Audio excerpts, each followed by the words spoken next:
Hey, salut, ce matin, tu sais quoi? Je méditais sur la beauté de la création de Dieu, la beauté de l'âme humaine. Mais est-ce qu'on s'arrête à penser là?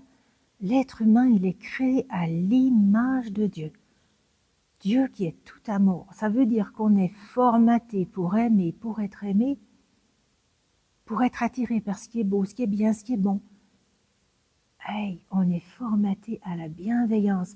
T'imagines, maintenant là, juste en ce moment, il y a des millions de papas et de mamans qui prennent soin de leurs enfants, des grands-papas, des grands-mamans qui s'occupent de leurs petits-enfants, des gens qui soignent les malades, des gens qui s'occupent des pauvres, des gens qui vont visiter les prisonniers, des gens qui accueillent les réfugiés. Waouh! Mais de la bienveillance, il y en a, mais en masse, en masse, en masse, qui monte comme ça. Ça doit être comme un parfum de bonne odeur pour le bon Dieu. Tu sais, c'est pour ça que Sainte Julienne, elle disait comme ça, nous sommes sa joie, nous sommes sa béatitude, nous sommes sa récompense, nous sommes sa gloire, nous sommes sa couronne. Waouh! Mais c'est extraordinaire. Tu penses à ça, mais on devrait éclater de joie, là, mais... Ouais, mais... Ben, tu sais, j'ai pas toujours... Il y a un moment dans ma vie, ben, j'avais perdu cet émerveillement. J'avais perdu ce regard qui est le regard du bon Dieu sur le monde. On est sa joie. Ben, je me suis retrouvée là, comme un espèce de petit oiseau, incapable de voler, figé par terre. Oh, c'est pas que mes ailes étaient cassées, non, non. Mais c'était comme s'il y avait une vipère qui m'hypnotisait, puis qui me regardait, puis qui me faisait tellement peur que je pouvais plus m'envoler dans cette contemplation, dans cette vérité de Dieu.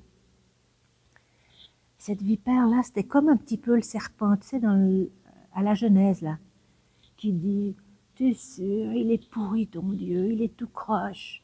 Ben moi, j'avais lu des livres, puis des espèces de prophéties de malheur, puis il y avait tout qui était tout croche, puis tout qui était méchant, puis qui conspirait, puis que c'était méchant, puis des grandes ténèbres, puis l'apocalypse, puis la fin du monde, puis... Oh, je suis restée comme un petit oiseau, incapable de m'envoler dans la contemplation de Dieu. Mais heureusement, j'ai rencontré un évêque qui m'a dit, oh ma petite fille, ça n'a pas l'air d'aller. L'évêque, il s'appelle, oh, il a tout un nom, il est né au 5e siècle en Crète, il s'appelle Diadoque de Photicé, tout un nom là. Puis il me dit, mais ça va mal ma petite fille. Puis j'ai dit, ben, tout le monde est méchant, tout le monde est croche, tout le monde est tordu. C'est la fin du monde. Puis il dit, ben non. Puis j'ai dit, mais comment on sait si c'est vrai, si c'est pas vrai? Il me dit, oh, il y a une lumière de la vraie connaissance qui consiste à discerner infailliblement le bien du mal. Il nous raconte ça dans le bréviaire, hein? 4e semaine du temps ordinaire. Puis je dis, ah oui. Et comment on fait là? Parce que comment je sais si c'est vrai, si c'est pas vrai, tout ce qu'on me raconte là, puis toutes ces prophètes de malheur? Puis il me dit, ben tu utilises ton intelligence. Puis il dit, mais c'est ce que je fais, je cherche, j'écoute, puis on me raconte des choses, puis... Non mais, pas n'importe comment, là tu es en train de me dire, là ce que je vois ma petite fille, c'est que t'es tombée, tu t'es cassé le nez sur un espèce de morceau de fumier, puis qui était tout sale, tout dégoûtant, tout puant, puis tu te dis, quelle horreur! Puis tu te mets à chercher partout où ça pue, puis tu cherches s'il y a encore du fumier, puis s'il y a encore du fumier. Tu es en train de traverser un champ de roses, puis la seule chose que tu vois, c'est du fumier. Mais non, tu es dans un jardin de roses. Puis j'ai dit, ben comment je peux savoir si c'est vrai, si c'est pas vrai? Puis il me dit, ben ton intelligence, tu dois pas le chercher, tu dois pas faire une recherche pour voir s'il y a du fumier. Regarde, tu dois chercher hardiment la charité. Hey, j'étais toute paf. Puis il est parti comme ça, puis je dis, hey! Puis il m'a dit, demande à Saint-Paul. Ok. Alors j'ai été voir Saint-Paul, puis Saint-Paul, il m'a dit, ben oui, ma fille, viens, bienvenue. Qu'est-ce qu'il y a qui va pas? J'ai dit, ben je vois tout croche, tout mal, tout sombre. Puis il m'a dit, mais l'amour, ma fille, l'amour, elle trouve sa joie dans la vérité. Est-ce que tu as de la joie dans ces pseudo-vérités qu'on te dit? Ben non, je suis toute croche, puis toute mal, puis je suis toute triste. Ben, tu as un indice que c'est peut-être pas la vérité. Et puis, tu vois, l'amour ne se réjouit pas de la justice, mais de la vérité. Donc ça veut dire que c'est peut-être pas très juste de penser que tout le monde est tout croche puis tout pourri. Et puis tu vois, là, j'ai dit quelque chose en grec. Et puis les traducteurs ont eu comme un petit peu de difficulté à traduire en une seule phrase ce que je voulais dire.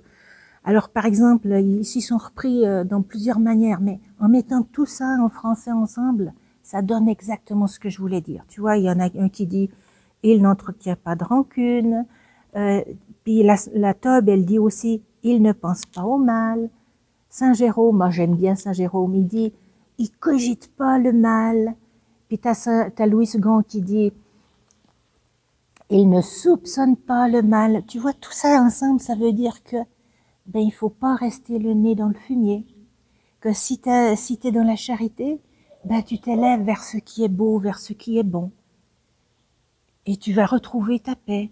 Il faut que tu t'en ailles, que tu regardes avec charité la beauté de Dieu. Si tu fuis ce serpent qui te dit, qui te souffle que tout est croche et tordu, qui te rend méfiante, qui te rend suspicieuse, qui te rend soupçonneuse, t'es plus dans la vérité. Fuis, n'écoute plus ce serpent ancien, cet accusateur. Fuis, regarde, élève-toi, contemple comme on est beau, comme on est beau. Tu sais quoi, la petite Thérèse, elle disait, il n'y a rien de plus doux. Il n'y a rien de plus doux que de penser du bien de notre prochain. Vas-y, élève-toi, ouvre tes ailes dans la contemplation de la beauté de Dieu.